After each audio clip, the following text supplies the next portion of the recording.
오늘 봉두리교회 성도들을 많이 떠나보냈습니다. 그런데 또 그동안 뵙지 못했던 우리 가족들을, 그리고 또 처음으로 우리 교회 성도의 또 가족들을 오늘 인도하셔서 함께 예배드리게 하신 하나님께 감사드립니다. 오늘 이 시간에는 십자가 사명 화목이라는 주제로 하나님의 말씀을 대언하고자 합니다. 우리는 삶을 살아감에 있어서 두 방향의 관계를 맺으면서 살아가고 있습니다. 하나는 위로, 하나는 옆으로. 수평적인 인간관계와 수직적인 하나님과의 관계를 맺으면서 살고 있습니다.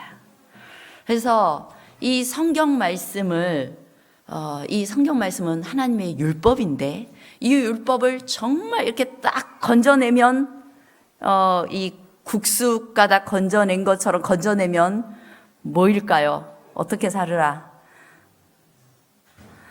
십계명으로 요약할 수 있을 것이고, 또 십계명은 크게 두 가지로 나뉠 수 있다고 예수님께서 말씀하셨습니다. 그 말씀이 마태복음에 기록되어 있지요. 주 너의 하나님을 사랑하라 라는 계명이에요. 그래서 첫 번째, 그러니까 십계명의 첫 번째에서 네 번째 계명까지는 주 너의 하나님을 사랑하라에 해당되는 계명인 것입니다. 그리고 두 번째로 어떻게 요약해요? 내 이웃을 내 몸과 같이 사랑하라. 이것이 두 번째, 다섯째 계명부터 10째 계명까지 요약해 놓은 것이 바로 이 계명입니다. 그러면 이제 크게 요약된 이 두 부분에 있어서 뭐가 더 중요할까요? 자, 주 너희 하나님을 사랑하라.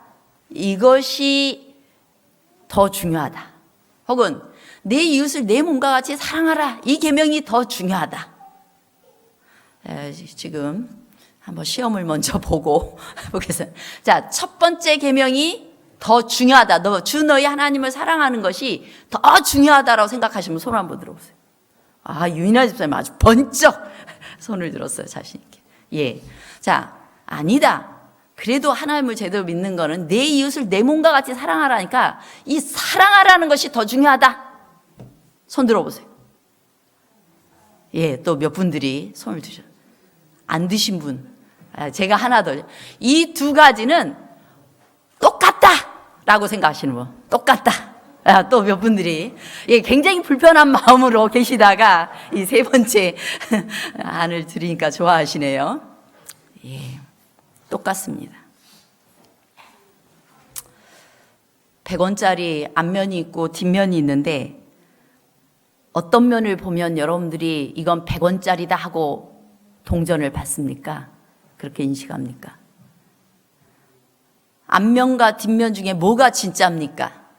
뭐가 진짜 100원임을 입증하는 겁니까? 둘 다예요. 바로 이 십계명의 두 측면은 이 동전의 앞면과 뒷면과 같은 것입니다. 이 두 계명은 동전의 양면처럼 서로 엮어져 있고, 기독교는 이 두 관계를 동시에 보유하고 있고, 하나를 강조하기 위해서 이 100원짜리 한 면을 지워버리거나 앞면을 지워버리거나 뒷면을 지워버리면 안 되는 것입니다. 기독교는 두 가지가 함께 가는 것입니다. 똑같습니다. 자, 그런데 우리는 꽤 많은 경우에 균형감을 갖지 못해요. 어떤 사람은 수직관계를 과잉으로 강조하면서 살아가게 됩니다. 이 십자가는 그야말로 하나님과의 관계와 인간과의 관계를 온전히 그리스도 안에서 회복시키신 것인데요. 그런데 많은 기독교인들이 이 수직관계를 과잉으로 강조해요. 하나님 믿는 게 제일 중요하고 하나님 사랑하는 게 제일 중요하다라고 생각해서 이 수평적인 관계를 무시하려는 경향의 분들이, 신앙인들이 가끔 있습니다.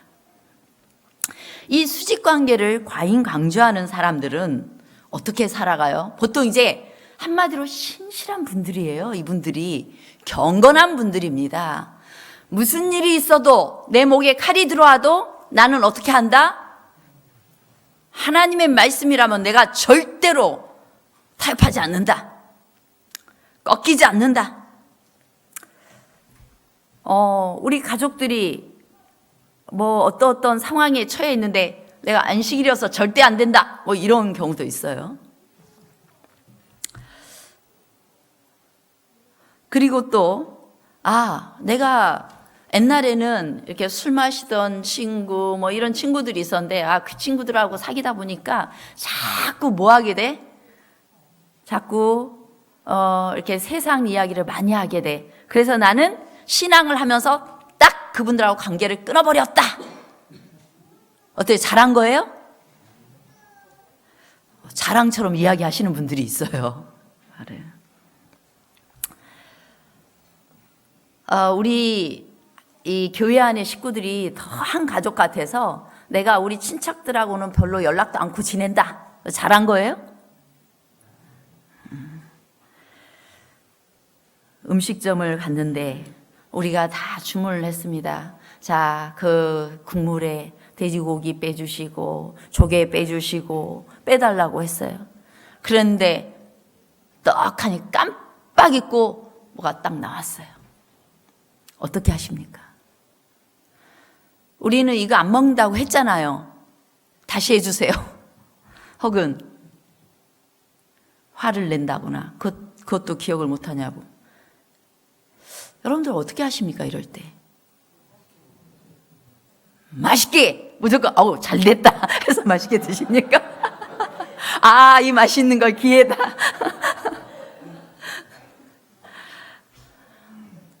예, 사람마다 다 어떻게 행동하는 방식에 대해서는 제가 정해놓지는 않겠습니다. 우리가 하나님께 순종해야 됩니다. 하나님의 말씀을 생명처럼 지켜야 됩니다. 그러나 하나님의 말씀을 생명처럼 지키는 일 가운데에는 형제에 대해서 긍휼히 여기는 마음, 그리고 형제의 그 형편을 살피는 마음, 이것이 다 포함되어 있어요. 그것을 또 살피면서 또 모든 걸 다 그냥 양보하라는 이야기는 아니에요. 어떤 사람은 수직관계를 과잉으로 강조하다 보면 수도승처럼 자기가 살아갈 뿐만 아니라 가족들에게도 수도승처럼 살라고 강요를 합니다. 그래서 어떻게 해요? 내가 아침에 하나님의 말씀을 보고 기도하니까 너 새벽에 일어나서 반드시 말씀 보고 기도해. 다 일어나고 그렇게 안 하면 자 오늘 성경책 한 장씩 안 읽으면 매 한 대. 이렇게 해서 자녀들을 훈련하는 부모는 요즘 없는 것 같아요. 옛날에는 정말 이 자녀들을 신앙 안에서 잘 키워보겠다고 한 것이 강요하고 윽박지르고 혼내고, 그래서 자녀들이 스스로 자기 신앙을 이렇게 찾아갈 수 있는 기회를 주질 않았어요. 그러니까 내가 힘만 생기면 아버지의 하나님, 그 어머니의 하나님은 나를 지긋지긋하게 했던 하나님이기 때문에 내가 반드시 이젠 교회도 졸업입니다 라고 할 수 있어요. 저는 이렇게 삼육학교 선생님들도 좀 마음 아플 때가 좀 있었어요. 매를 들고 그 다음에 떠들어 막 이렇게 톡 머리 때리고. 요즘은 그러지 않아요. 그런 방법밖에 없었을까? 좀 안타까울 때가 있었어요. 어떤 사람이 있었습니다. 그는 정말 경건해 보였습니다. 교회 일이라면 곳곳에서 희생적으로 헌신했습니다. 교회 재건축을 위해서 상당한 금액을 정말 도에 지나도록 헌금을 했습니다. 우리 교인이 아니어서 일요일마다 교회를 나갔어요. 이른 아침부터 교회에 나가서 밤늦게까지 봉사했습니다. 그는 많은 전도지를 돌렸고 기도에 열심히 참석했고 열렬히 뜨겁게 기도했습니다. 그런데 그는 가족들과 시간을 보내지 않았습니다. 아내는 집안일을 도맡아야 됐습니다. 남편이 언제든지 교회 식구들 데려온다고 말만 하면 즉각적으로 뭔가를 해냈어야만 했습니다. 아내의 옷은 늘 허름해 보였습니다. 어떤 사람이 이 아내에게 꽃다발 한 번 선물하자 그 아내는 울음을 터뜨렸습니다. 내 평생에 한 번도 꽃다발을 받아보지 못했는데 그걸 받게 되었다고. 우리는 때로 그의 경건해 보이는 그리고 열정적인 그러한 그의 헌신에 박수를 보내고 찬사를 보내지만 그러나 때로는 의혹이 남기도 하는 것입니다. 신앙적인 사람이 아내를 사랑하지 않는다면 이 교회에 열정적으로 헌신하는 아내가 남편을 존중하지 않고 남편을 사랑하지 않는다면 그것은 참된 신앙인인가? 또 자녀들에게 엄격하기만 하고 자녀들이 이 가정을 천국처럼 느끼지 못한다면 과연 하나님을 잘 믿고 있는 것인가? 드러내고 있는 것인가? 아내와 남편과 자녀의 섬세한 욕구들이 충족되어지지 않는다면 그렇게 하라고 했으니까 해! 이런 아주 강압적인 분위기라면 정말 그 안에서 우리 자녀들의 믿음은 사랑의 하나님을 만날 수 있을 것인가? 우리 교회에는 열심이지만 친척들을 향해서는 아주 부모님 재산 하나 더 가지려고 이 자매들과 형제들과 싸우고 한 푼도 손해보지 않으려고 하고 베풀려 하지 않는다면 그것은 참된 기독교인인가? 이들은 병에 걸린 종교인들입니다. 영적 편재형, 교회 중독형 종교인이에요. 건강하지 않으면 뭔가에 중독되는데 종교에 중독될 수도 있어요.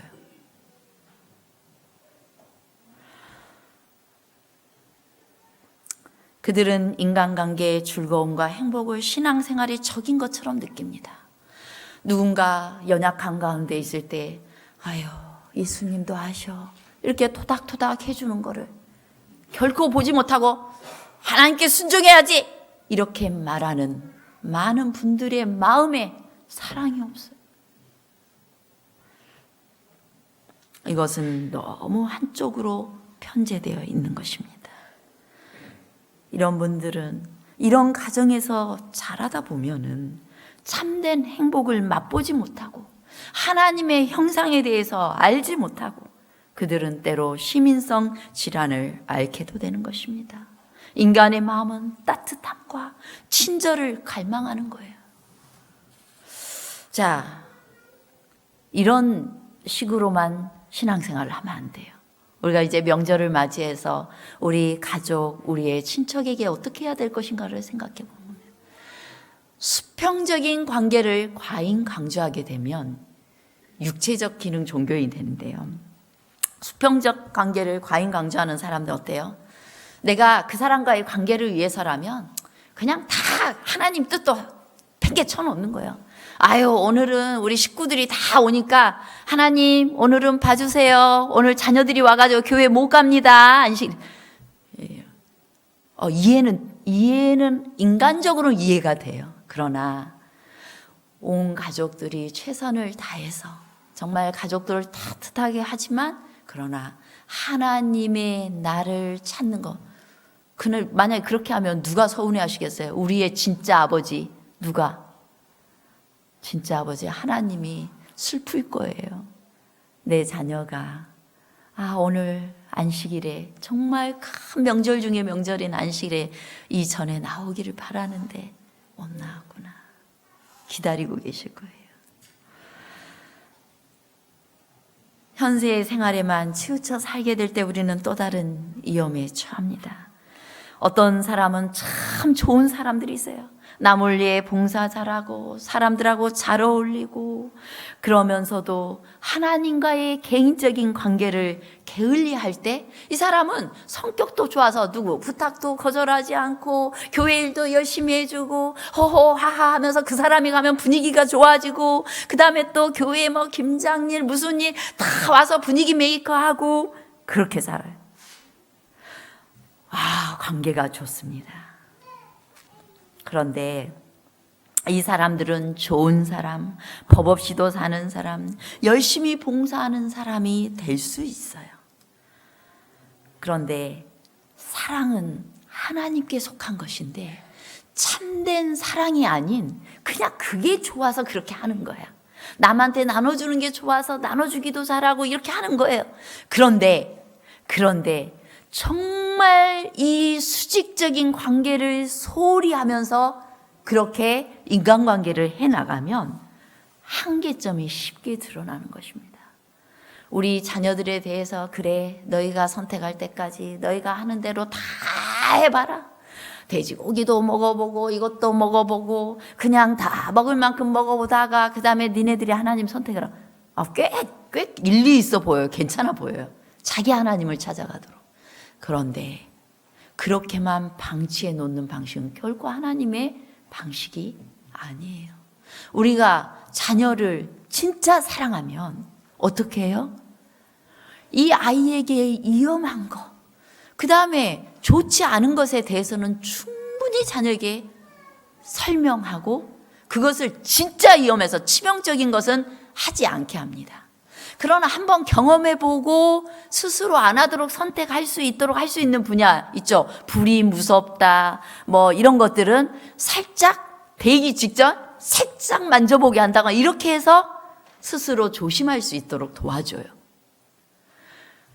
바로 그래 네 마음대로 다 해봐라. 그냥 어디 뛰고 다녀도 괜찮고 떠들고 다녀도 괜찮고 예의도 없이 그냥 다 좋은 게 좋은 거고 이렇게 살아가면 안 되는 것입니다.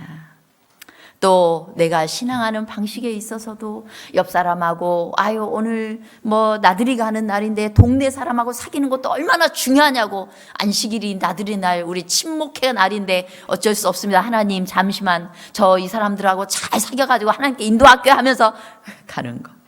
이런 것들은 참 좋은 사람일 수는 있지만 그러나 진짜로 좋은 사람이 되게 하는 참된 방법을 놓치고 뒷전으로 하고 내 방식으로 살아가는 것입니다. 이런 분들은 육체적으로만 이렇게 편제되어 있는 그런 종교인들은 무슨 질환에 빠지면 영인성 질환에 빠져요. 수직적 관계만 중시하는 사람들, 수평적 관계를 무시하는 사람들은 시민성 질환에 빠져. 너무 독재형. 이런 가정에서 자라다 보면 이 마음이 건강하지 않게 돼요. 그런데 너무 하나님에 대해서는 그냥 장신구처럼 그냥 이래도 흥 저래도 흥 하면서 그냥 세상에 할 거 다 하고 즐겁게 지내고 이러면서 하나님 찾는 일을 게을리하고 기도하지 않고 말씀 보지 않고 그렇다면은 이 가정과 이 또 개인은 영인성 질환에 빠지게 되는 것입니다. 걸리게 되는 것입니다. 그러므로 우리가 어떤 신앙생활을 해야 돼요? 건강한 종교생활은 균형감을 갖는 거예요. 하나님을 잘 믿는 사람은 수평적으로 인간관계도 어떻게 할 가능성이 있어요? 잘하게 되는 것이에요. 잘하게 되는 거예요. 그것이 진짜인 것입니다. 하나님을 사랑하는 사람은 나를 사랑할 수 있게 되고 하나님이 나를 사랑하신 것처럼 나도 내 이웃을 사랑할 수 있게 되는 것입니다. 제가 어느 날 교리에 대해서 다루면서 금요일 저녁에는 한번 설교를 잠깐 언급을 한 적이 있는 것 같은데요. 제가 삼위일체 하나님에 대해서 다시 한번 생각을 해봤으면 좋겠어요. 자, 하나님은 삼위일체 하나님이세요. 하나님이 삼위일체 하나님이라는 건 어떻게 하나님 생기셨다는 거예요? 머리가 세 분이고 몸통은 하나예요? 아니죠. 성경이 말하는 삼위일체 하나님은 각각 따로 계셔요. 아버지 하나님, 아들 하나님, 성령 하나님이 오면 존재하는데 이분이 또 몇 명이래요? 한 분이래요, 한 분. 그러니까 우리 머리로는 이해할 수 없는 교리가 삼위일체 교리예요. 근데 성경에 그냥 그렇게 나와 있으니까 우리의 생각 속에 가두지 않고 삼위일체 하나님이다. 세 분이신데 한 분이시다. 그거 믿는 거예요. 그런데 이 하나님은 하나님의 형상이 뭐죠? 하나님의 형상. 요한일서에 보면 하나님의 형상은 사랑이시라. 하나님은 사랑이시라. 우리 인간이 하나님의 모습을 닮게 창조되었기 때문에 아마 우리처럼 눈 있고 코 있고 귀 있고 그러지 않으실까? 이렇게 생각해요. 그런데 육체적인 모양뿐만 아니라 우리 하나님의 형상이라는 말의 의미에는 그분의 속성과 본질이 있는 것이에요. 하나님은 사랑이십니다. 사랑은 혼자서 해요, 안 해요? 못해요. 혼자서 결코 할 수 없습니다. 하나님이 한 분이라고 진짜 한 분만 계셨으면 사랑의 그 본질이 그 안에 있을 수가 없어요. 하나님은 본래부터 그냥 스스로 계신 분이신데 본래부터 사랑이셨고 본래부터 세 분이셨고 본래부터 사랑 안에 온전히 하나이셔서 삼위일체 하나님이신 것입니다. 그래서 하나님은 그냥 한 단어로 사랑이세요. 율법을 두 개로 나눌 수 있고 그것을 딱 한 단어로 말한다면 사랑이죠. 하나님은 사랑이시라. 자, 이제 하나님은 사랑이기 때문에 어떤 분들은 그래요. 우리 이렇게 죄 지을 거 많이 알면서 뭐하러 우리를 굳이 만들어가지고 죄를 짓게 허락하셔가지고 또 구원하신다고 그렇게 하셨나. 만들지 마시지. 자, 이거는 여러분들 쉽게 이해하려면 여러분들은 결혼해가지고 자식 왜 만드셨어요? 왜 낳으셨어요? 자식 키우면 고생할 거 빤히 알아요? 몰라요? 많이 알아요. 근데 왜 낳으셨어요? 그거는 왜 낳은 게 아니라 사랑하는 사람과 사랑하면 사랑하니까 자연스럽게 당신 닮은 자식 낳고 싶어 이런 마음이 그냥 들어. 이것이 우리의 마음속에 있는 하나님의 형상이에요. 사랑의 마음이에요. 하나님의 사랑은 계산 없이 그냥 나눌 수 있게 되는 것이 사랑이에요. 뭘 받으려고 하는 게 아니라. 여러분들이 노후 대책으로 자녀 낳지는 않으셨잖아요. 하나님도 사랑이시기 때문에 나누고 싶었어요. 이 아름다운 세상을. 그래서 자식을 낳은 겁니다. 누구를 낳았어요? 아들과 딸을 낳았어요. 천사도 낳았지만은 아들과 딸을 낳았어요. 그래서 하나님께서 계획하셨어요. 내 형상대로 남자랑 여자를 만들자. 그래서 그들이 뭐 되게 하자? 돕는 배필이 되게 하자 그랬어요. 이 세상에 남자와 여자를 만들어서 돕는 배필은 누가 누구에게 돕는 배필이에요? 여러분들이 눈으로 읽은 성경은 남편을 위해서 아내를 만들었으니까 아내가 돕는 배필이에요. 그럼 남편은 아내에게 돕는 배필이에요? 아니에요? 옛날 전통적인 사고를 가진 분들이 성경을 읽으면 봐라, 부인들은 열심히 남편 하는 일을 뒤에서 서포트해야 된다, 이렇게 이 성경을 읽어요. 그런데 그거는 하나님에 대해서 잘 못 이해한 눈으로만 본 성경절이에요. 이 돕는 배필은 서로에게 돕는다라는 의미를 가지고 있어요. 이 먼저 남자 사람을 만들고 여자 사람을 그 다음 뒤에 만든 후에 그들의 이름을 창세기 5장 1, 2절에 보면 둘의 이름을 사람이라 하였더라 그랬어요. 그래서 두 사람의 이름이 사람, 히브리어로는 뭐예요? 아담이 아담. 맨 처음에 남자와 여자를 만들고 그 두 사람에게 이름을 줬는데 이름이 뭐라고요? 아담. 그래서 남자 아담, 여자 아담이 있었어요. 하나님, 아버지 하나님, 아들 하나님, 성령 하나님 있는 것처럼 남자 아담, 여자 아담이 있었어요. 제가 거짓말이 아니에요. 창세기 5장 1, 2절을 보시면 여러분 나옵니다. 남자 여자를 만들고 사람이라 이름을 주었어요. 그런데 나중에 죄를 짓고 난 후에 남자 아담의 이름은 아담 그대로 있고 여자 아담은 이름이 하와라 이름을 붙여줬어요. 왜냐하면 죄 짓고 난 다음부터는 서로 내가 높다고 내가 서로 잘났다고 싸울 가능성이 있었기 때문에 기부스를 좀 해놨는데 그것이 이름을 누군가에게 지어준다는 건 약간 지배권을 약간 주는 거예요.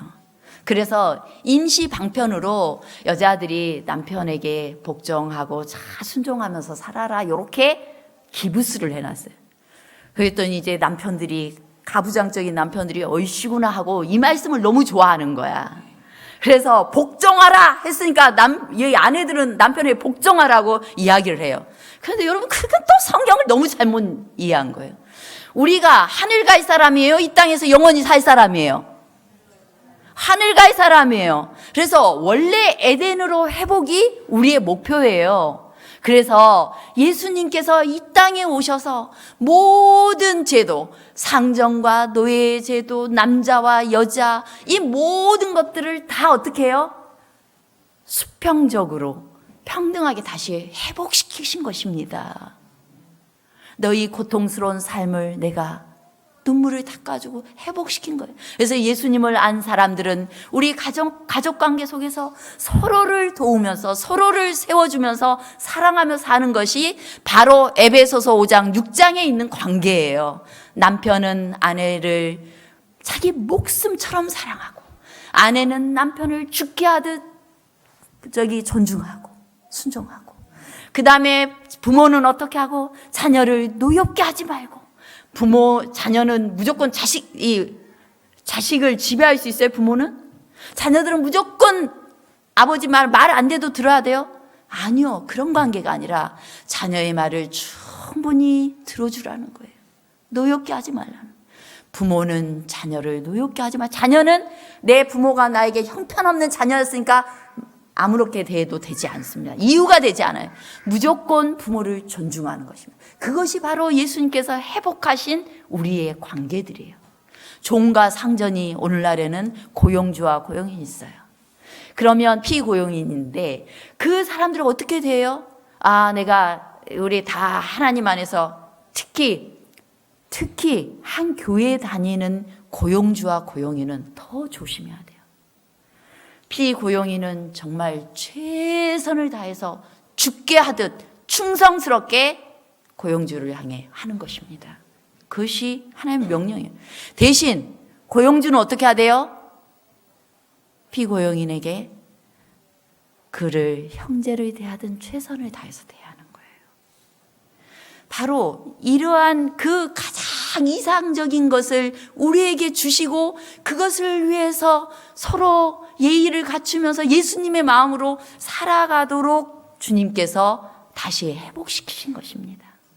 바로 그리스도인, 참된 그리스도인들은 그런 삶이 있도록 해야 되는 거예요. 그래서 주님께서 신랑이 신부를 기뻐한 같이 하나님이 우리를 너무 기뻐하셨어요. 그래서 우리가 하나님의 형상이 된 것이 남자와 여자가 함께함으로 서로 사랑하고 목숨처럼 사랑하고 하나님과의 관계를 맺을 때 하나님의 형상이 이 남녀의 가운데 드러났던 거예요. 남편과 아내 가운데.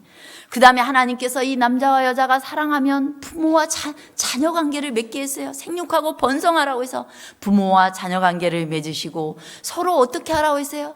내가 이 부모가 정말 자녀들이 하나님의 모습을 보여주길 바랬어요. 여인이 그 자식을 잊지 않을 텐데 그들을 잊을지라도 나는 너희를 잊지 않는 하나님이다. 이 말씀을 계시하시면서 우리 부모님을 생각하면 우리 하나님의 사랑을 더 많이 이해해야 되는 거예요. 우리 부모님은 내가 정말 용서받을 수 없는 상황에서 정말 떨고 있을 때 괜찮다. 손을 얹어주시는데 아버지를 생각하면 내가 그 아버지 하나님을 떠날 수 없었다고 이렇게 말할 수 있게 도와줘야 되는 것입니다. 부모들은 하나님처럼 하나님의 사랑의 모습으로 자녀들에게 최선을 다해야 돼요. 존중해야 돼요. 요즘 것들은 너무 싸가지가 없어 하면서 막 싸워버리면 안 돼요. 자녀 너희들 수고했다. 와서 좀 먹고 쉬어라. 우리가 안식일에 하나님의 집에 가면 어때요? 너 이것도 안 해야니 저것도 안 해야니 난 너 같은 자식 필요 없다. 이렇게 해요 하나님이? 잘 왔다. 애썼다. 이러잖아요. 제가 우리 부모님이 이제 늙어가셔가지고 힘든 중에 막 저를 위해서 막 해주시면 엄마 쉬라고 안 먹어도 괜찮다고 이러는데 부모님이 괜찮다고 하면서 중간중간 막 힘을 다해서 해주시는 거예요. 그리고 내가 일어나서 할게. 내가 하면 돼. 그래도 엄마가 어떻게 해요? 아니야. 너 힘들었으니까 푹 쉬었다 가라. 이게 딸을 향한 마음이고 저희 이제 시부모님도 맨 처음에는 이런저런 일도 많이 있었지만 우리 시부모님도 그렇게 이제 해주는 관계가 됐어요. 하나님 안에서. 그러니까 훨씬 더 부담 없이 가서 먹고 자고 그리고 함께하고 즐겁게 보내고 올 수가 있는 거예요. 여러분, 저것이 이번에 뭣도 안 해오고 뭣도 안 해오고 서운해하지 마세요. 부모는 그냥 주는 거예요. 주는 거예요. 하나님이 여러분한테 그렇게 하셨잖아요. 그리고 자녀들은 여러분 다 자녀시죠? 우리 부모님을 누구 대하듯 하나님 대하듯 이 땅에서의 하나님이요. 최선을 다하는 겁니다. 부모가 때로 내 마음을 서운하게 한 일이 있어서도 여러분들이 언젠가는 마음을 털어놓으세요. 그때는 참 슬펐고 서운했는데 그래도 그 속에서 힘든 중에서도 나를 키우느라 애쓰셨습니다. 그리고 화목하는 것이 바로 하나님 안에서 하도록 하신 일이고 하나님께서 우리에게 섭리하신 겁니다. 그런데 우리가 죄를 지은 다음부터 그 관계, 원래 서로 사랑하며 살도록 의도하셨던 그 관계가 다 깨져버렸어요.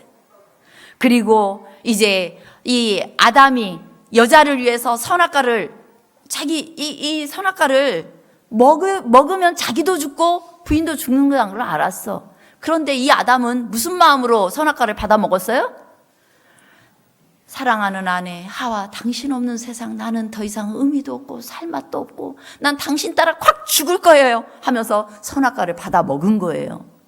그런데 그랬던 아담이 이제 바로 하나님이 와가지고 누가 너희들 이렇게 벌거벗은 걸 알겠느냐 하니까 딱 숨어 있다가 아담이 뭐라고요? 하나님이 주신 저 여자가 나한테 이거 선악과 줘가지고 내가 그렇게 됐다고. 바로 누구 핑계대? 부인 핑계대는. 당신 없는 세상 나는 살 의미가 없어요. 당신 따라 콱 죽을게요 했던 그 숭고했던 사랑이 그렇게 바로 변질이 됐어요. 바로 우리의 한계가 이거예요.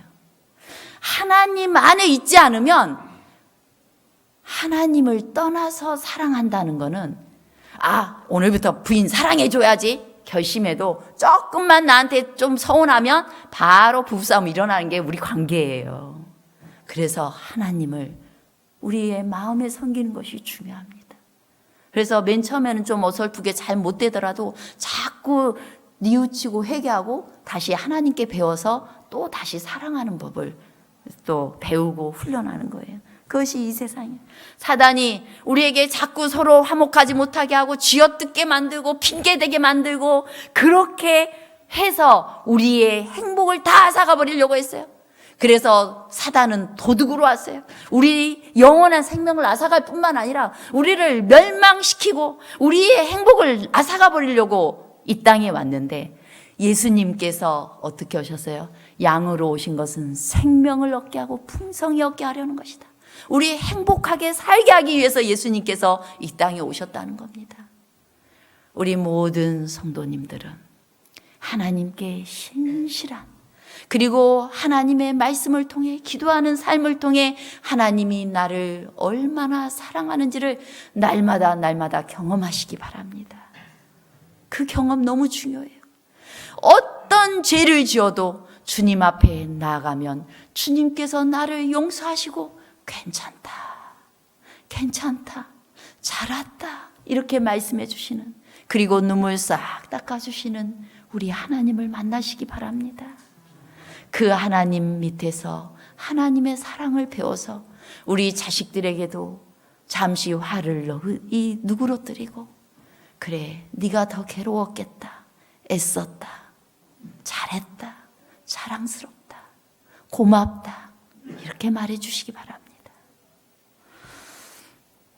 그렇게 할 때 우리의 삶은 회복될 것입니다. 우리 고린도 후서에 있는 말씀 우리 다 같이 봉독하겠습니다. 시작. 그런즉 누구든지 그리스도 안에 있으면 새로운 피조물이라. 이전 것은 지나갔으니 보라 새 것이 되었도다. 모든 것이 하나님께로 났나니 저가 그리스도로 말미암아 우리를 자기와 화목하게 하시고 또 우리에게 화목하게 하는 직책을 주셨으니 이는 하나님께서 그리스도 안에 계시사 세상을 자기와 화목하게 하시며 저희의 죄를 저희에게 돌리지 아니하시고 화목하게 하는 말씀을 우리에게 부탁하셨느니라. 십자가의 사명은 화목입니다. 주님께서 우리의 죄를 우리에게 돌리지 않으시고 다 당신에게 돌리셨어요. 그리고 주님께서 죄값을 다 갚으시고 우리는 아무것도 한 거 없는데 먼저 손을 내미셔서 우리하고 화목하게 하셨어요.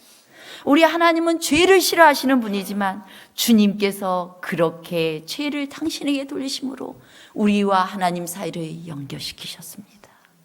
그렇다면 인간관계에서도 우리가 용서하지 못할 죄를 지은 사람이 있을까요? 어떤 사람은 못된 마음을 가지고 내 부모님께 받을 재산을 자기가 다 독차지했을 수도 있습니다. 그런데 여러분, 어느 날 하나님의 풍성하신 사랑을 만나거들랑 용서하시기 바랍니다. 먼저 용서를 하는 거는 먼저 용서받는 쪽이 아니라 해야 되는 사람이 먼저 할 수 있는 것입니다. 화목하게 하는 말씀을 우리에게 부탁하셨느니라. 우리와 만나는 사람들마다 화목해 하시는 하나님을 우리를 통해 만나게 되길 바랍니다. 또 아픈 사람들마다 치유되길 바랍니다. 육신적으로 고통당하는 사람들마다 우리의 용서하는 사랑, 용서케 하시는 하나님의 사랑으로 인하여서 행복할 수 있기를, 또 치유될 수 있기를 바랍니다. 주님께서 우리에게 새 계명을 주셨습니다. 우리 함께 읽어볼까요? 시작. 새 계명을 너희에게 주노니 서로 사랑하라. 내가 너희를 사랑한 것 같이 너희도 서로 사랑하라. 하나님 사랑하는 건 사람 사랑하는 것입니다. 서로 사랑하는 것입니다. 내 계명은 곧 내가 너희를 사랑한 것 같이 너희도 서로 하라는 이것이니라. 온 율법은 내 이웃 사랑하기를 내 몸같이 하라 하신 한 말씀에 이루었나니. 하나님을 사랑하게 된 사람만이 사람을 사랑할 수 있습니다. 하나님을 사랑하는 사람은 사람을 사랑하게 됩니다. 우리의 부모님들은 그런 모습을 우리에게 안 보여줬을지도 몰라요. 징그럽게 싸우면서 살았던 부모님들 계세요. 그 속에서 자녀들은 정서적으로 아플 수 있습니다. 그런데 여러분, 우리의 진짜 부모님, 정말 사랑이 뭔지를 아시는 그 하나님께 나아가서 여러분의 마음을 치유받고 사랑을 배우게 되시기 바랍니다. 그리하여 그 사랑으로 자녀도 사랑하고 내 배우자도 사랑하고, 그리하여 우리 가족관계가 정말 주님의 화목케 하시는 그런 관계 속에 있게 되시기를 간절히 바랍니다. 주님께서 우리에게 주시는 말씀, 너희가 거저 받았으니 거저 주어라. 우리가 할 일은 사랑하는 것입니다. 그 사람은 정말 사랑받지 못하게 행동하는 사람들이 있어요. 정말 미움받아도 싼 사람들이 있어요. 그런 가족들이 있어요. 그런데 사람은 어떤 다른 존재가 아니라 그냥 사랑해야 될 대상이에요. 그냥 우리가 이 명절에 가족들과 만나거들랑 그냥 내가 조금 더 헌신하고, 왜? 예수님께 받은 게 크니까.